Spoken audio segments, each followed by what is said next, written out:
Okay guys, maiba naman tayo. Meron din nagpasabay sa atin itong Hydro Flask na to, no? Nakakaiba siya, napakaliit niyang Hydro Flask.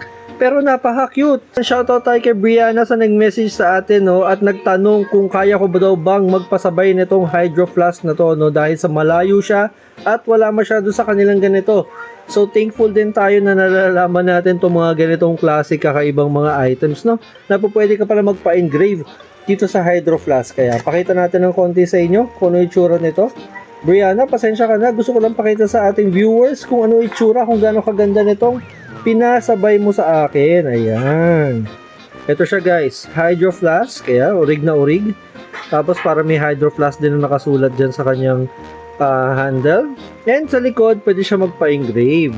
Diba? Grabe, ang ganda ng pagkaka-engrave, no? Tapos guys, this is worth 990 pesos lang sa Hydro Flask. So kung gusto niyo magpabili kay Papi Louie, kung malayo kayo sa Hydro Flask, let me know, mag-message lang kayo at mag-follow na kayo sa akin, okay? Tapos huwag niyo nakakalimutan guys na sumali sa aming group, Anika ng Tokwa. Diyan, lalagay ko sa taas dyan. Para makakita pa rin ng kung anong anik at budol finds na po pwede nyo pasabay sa atin. Ayun lang guys, maraming salamat. Papara papi!